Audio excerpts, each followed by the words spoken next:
आणि ही दहीहंडी फोडताना या ठिकाणी मुली आपल्याला दिसून येत आहेत। थरावर थर लागले आणि त्यानंतर या महिला गोविंदांनी गोपिकांनी दहीहंडी फोडलेली आहे आयडियलची। आयडियलच्या दहीहंडीचं हे 50वे वर्ष आणि याही वर्षी महिला गोविंदांनी ही दहीहंडी फोडलेली आहे आणि लाखोंचं बक्षीस पटकावल्याचं पाहायला मिळते। त्याचा हा जो एक जोश आहे, जल्लोष आहे, तो आपण लोकशाही मराठीच्या माध्यमातून बघू शकतोय। दादर, मुंबईमधील दादर या ठिकाणी असलेल्या आयडियलच्या दहीहंडीचा हा उत्साह, इथं मोठ्या प्रमाणामध्ये महिला गोविंदा पथकं दाखल झालेली आहेत आणि त्यांचा हा जो उत्साह आहे तो वाढत जात असतानाच आता हे थरावर थर लागले आणि त्यानंतर महिला गोविंदा पथकांनी ही दहीहंडी फोडलेली आहे।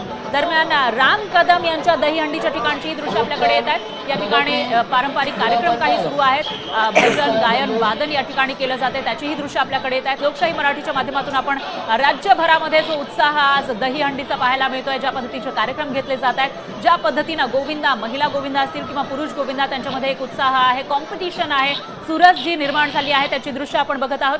ठाण्यामधल्या संकल्प प्रतिष्ठानची ही दहीहंडी, तिथली दृश्य आपल्याकडे येत आहेत। यामध्ये आता कॉम्पिटिशन वाढलेली आहे कारण लाखोंचं बक्षीस आहे। अक्षय आणि अक्षय, आपण जर बघितलं तर ठाण्यातली ही जी संकल्प प्रतिष्ठानची दहीहंडी आहे ती खूप उंचावर आहे। मुख्य म्हणजे याला मला वाटतं की 50 लाखांचं काहीतरी पहिलं बक्षीस ठेवण्यात आलंय आणि लाडकी बहीण योजनेअंतर्गत एक महिलांसाठी वेगळी दहीहंडीची रचना या ठिकाणी करण्यात आली आहे। त्यामुळे आता एक सवाल सगळ्यांना उपस्थित होतोय, तो म्हणजे कोण हे बक्षीस जिंकणार, कोण या ठिकाणी दहीहंडी फोडणार आणि हा बक्षीस पटकावणार, याकडे सगळ्यांचं लक्ष लागलंय। त्याच्यामध्येच हे थर लागलेले आहेत आणि त्याची दृश्य आपण लोकशाही मराठीच्या माध्यमातून बघू शकतोय। या ठिकाणी गोविंदांचा जो उत्साह आहे तो शिगेला पोहोचल्याचं आपल्याला पाहायला मिळतंय। आता थर तर लागलेले आहे, पण हे यशस्वी होणार का ही दहीहंडी फोडण्यामध्ये ते बघावं लागेल। एक चिमुकला गोविंदा सगळ्यात वर आपल्याला या ठिकाणी पाहायला मिळतोय आणि 1 2 3 4 5 6 थर लागल्याचं दिसतंय, पण 9 थरांची ही दहीहंडी आहे। त्यामुळे मला असं वाटतं की जाण्याची शक्यता, तिथपर्यंत पोहोचण्याची शक्यता कमी आहे आणि माझा अंदाज खरा ठरलाय। सलामी त्यांनी दिलेली आहे दहीहंडीला आणि तेव्हाची दृश्य या चिमुकल्या गोपाळांना इथं सलामी दिलेली आहे। 7 थर लागलेले होते पण 9 थर लावायची गरज आहे। त्यामुळे आता कोण हे बक्षीस जिंकणार याविषयी उत्सुकता निर्माण झाली आहे। दरम्यान साहसी खेळ खेळले जात आहेत आयडियलच्या दहीहंडीच्या ठिकाणी।